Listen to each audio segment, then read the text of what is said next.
نبی پاک صلی اللہ علیہ وسلم کے طریقے پر کرنی چاہیے، کیونکہ ایک سنت بھی آپ ادا کریں گے، ایک سنت بھی آپ اپنا لیں گے اپنی زندگی میں، تو 100 شہیدوں کا ثواب ملے گا۔ معمولی بات نہیں ہے بھائی، 100 شہیدوں کا ثواب بولے تو ایک شہید کا ثواب، ایک شہید کی فضیلت آپ جانتے ہوں گے، اس کا خون کا قطرہ زمین پر گرنے سے پہلے اللہ تبارک و تعالیٰ اس کی مغفرت فرما دیتے ہیں۔ تو آپ حساب لگاؤ کہ آپ کو 100 شہیدوں کا ثواب مل رہا ہے۔ ایک سنت، صرف ایک سنت، چھوٹی سی چھوٹی سنت بھی ہم اپنی زندگی میں لا رہے ہیں، ایک سنت بھی ہم ادا کر رہے ہیں، تو 100 شہیدوں کا ثواب ملے گا۔ اسی لیے جو بھی چھوٹی موٹی سنتیں ہیں آپ اس کو معمولی نہ سمجھیں۔ کیا فرما رہے ہیں آگے؟ سر پر پانی بہانے کے بعد دائیں کندھے پر پانی بہائیں، اتنا پانی ڈالیے کہ سر سے پاؤں تک پہنچ جائے، بدن کو ہاتھوں سے ملیے۔ پھر کیا کرنا ہے؟ جیسے ہی ہم پانی بہائیں گے تو اپنے بدن پر اچھے سے ملنی چاہیے، جیسا کہ یہ کان ہے، کان کے اندر پانی اچھے سے نہیں پہنچ پاتا ہے، تو ہمیں انگلیوں سے اچھے سے کان کے اندر پانی پہنچانا ہے۔ کان کے پیچھے والا حصہ، آنکھ میں بھی کبھی کبھی پانی یہاں پہ نہیں پہنچتا ہے اوپر کی طرف، تو وہاں بھی آنکھ بند کر کے پانی پہنچانی چاہیے۔ اور داڑھی کے نیچے والا گردن کا حصہ ہوا، بغل میں بھی پانی اچھے سے ملنی چاہیے۔ اور ناف کے اندر بھی پانی نہیں پہنچتا ہے، سوکھا رہتا ہے بعض دفعہ، تو اچھے سے ہمیں ہر وہ جگہ جہاں پہ پانی آسانی سے نہیں پہنچتا ہے، اس جگہ پہ ہمیں کیا کرنا ہے؟ ہاتھوں سے مل لینا ہے۔ بدن کو ہاتھوں سے ملیے، یہ ایک دفعہ ہوا، جو بھی ہم پروسیس ابھی جو کیے ہیں یہ ایک مرتبہ ہوا، ٹھیک ہے؟ اب پھر دوبارہ اسی طرح پانی ڈالیے، پھر دوبارہ کیا کرنا ہے؟ اسی طریقے سے ہمیں سر پہ سے پھر دائیں طرف، پھر بائیں طرف، پھر پورے بدن کو ملنا چاہیے۔ اسی طرح پانی ڈالیے، پہلے سر پر، پھر دائیں کندھے پر، پھر بائیں کندھے پر، اور جہاں بدن سوکھا رہنے کا اندیشہ ہو وہاں ہاتھ سے مل کر پانی بہانے کی کوشش کیجیے۔ پھر اسی طرح تیسری بار پانی سر سے پیر تک بہائیے۔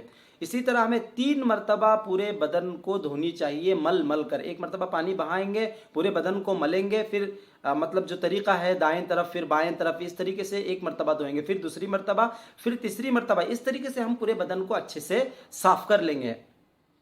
اب فائدہ بھی سنیے، یہ جو بھی طریقہ میں نے آپ کو بتایا ہے یہ ترمذی شریف کی روایت ہے، یہ ترمذی میں یہ طریقہ لکھا ہوا ہے۔ جو عالمیت کی جو مولانا بنتے ہیں لوگ، مدرسے میں طالب علم جو پڑھتے ہیں، جو مولانا بنتے ہیں، آپ کے محلے کے جو مولانا ہوں گے، ان سے بھی یہ طریقہ سیکھ سکتے ہیں بآسانی سے۔ تو اس میں وہ عالمیت میں ایک کتاب پڑھائی جاتی ہے جس کا نام ہے ترمذی شریف، بہت ہی اہم، بہت ہی مقدس کتاب ہے۔ اس کے اندر یہ طریقہ تفصیل سے لکھا ہوا ہے، اور اس کتاب میں تھوڑا سا اس میں سے نکال کر شارٹلی اس میں اتارا گیا ہے، مطلب تاکہ سمجھ جائیں لوگ۔ بہت چھوٹی سی کتاب ہے یہ، چھوٹی سی کتاب میں نے اسٹارٹنگ میں آپ کو بتایا تھا، رسول اللہ صلی اللہ علیہ وسلم کی سنتیں کتاب کا نام ہے، آپ بھی خرید سکتے ہیں اس کتاب کو۔ تو یہ ترمذی شریف کی روایت ہے، جو بھی آپ لوگ یہاں پہ سنے ابھی طریقہ جو ہے ترمذی شریف میں لکھا ہوا ہے۔ اس کا فائدہ ہے، غسل کے بعد بدن کو کپڑے سے پونچھنا بھی ثابت ہے۔ غسل کرنے کے بعد ہم ٹاول وغیرہ باتھ روم میں لے کے جاتے ہیں، تو یہ ثابت ہے، کتابوں سے ثابت ہے، غسل کر کے اپنے بدن کو ہم کپڑے سے پونچھ سکتے ہیں، اور نہ پونچھنا بھی، یہ بھی مطلب ثابت ہے۔ غسل کے بعد بدن کو کپڑے سے پونچھنا بھی ثابت ہے اور نہ پونچھنا بھی ثابت ہے۔ لہٰذا دونوں میں سے جو بھی صورت آپ کو آسان لگے وہ اختیار کر سکتے ہیں۔ آپ پونچھ بھی سکتے ہیں، نہیں بھی پونچھ سکتے ہیں، آپ کی مرضی ہے، اس میں کچھ نہیں کہہ سکتا، ٹھیک ہے؟ سنت ہونے کی نیت کر لیا کیجیے۔ جیسے ہم غسل اب ناپاک ہیں، بہت ہی امپورٹنٹ چیز تھی، اسٹارٹنگ میں بتانا تھا، مجھے نہیں بتا پایا۔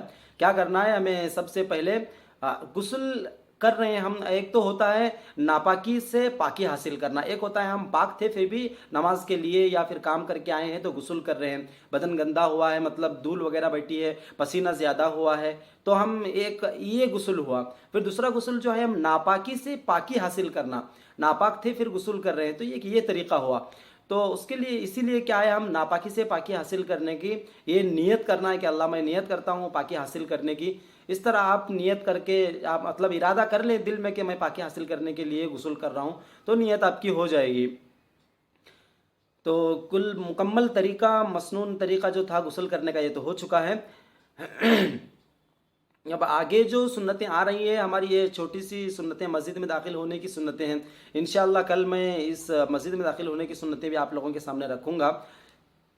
تو یہ طریقہ آپ خود بھی اپنائیے، اپنے اہل و عیال کے ساتھ بھی شیئر کیجئے، آپ اس چیز کو اپنائیں، آپ سیکھ لیں، پھر یہی چیز آپ اپنے گھر والوں کو، اپنے بچوں کو، اپنے دوستوں کے سامنے آپ خود بول کر یا پھر بتا کر، پریکٹیکلی بتا کر آپ ان کو سکھا سکتے ہیں، اپنے بچے ہوں، اپنے گھر والے ہوں، اپنی عورت ہو، آپ ہر کسی کو یہ طریقہ بتا سکتے ہیں۔ اور ویڈیو زیادہ سے زیادہ شیئر کیا کریں تاکہ جو ہمارے بھائی لوگ ہیں جو نہیں جانتے ہیں، جو دیہاتوں میں رہتے ہیں، ان تک علم پہنچانے والے نہیں ہوتے ہیں، تو آپ ان تک یہ طریقہ پیش کر سکتے ہیں، ان تک پہنچا سکتے ہیں۔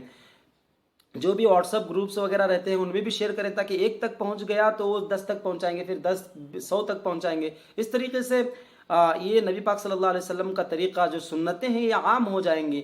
ہمارا اصل جو مقصد ہے سنتوں کا عام ہونا ہے، تاکہ ہماری پوری کی پوری زندگی نبی پاک صلی اللہ علیہ وسلم کے طریقے پر آ جائے۔ جب ہم نبی کے طریقے کو اپنائیں گے تو ہی ہم جنت میں داخل ہوں گے، آپ صلی اللہ علیہ وسلم کی شفاعت ہمیں نصیب ہوگی، اور سنتوں پر عمل کرنے سے ایک سنت کا عمل کرنے سے 100 شہیدوں کا ثواب ملے گا۔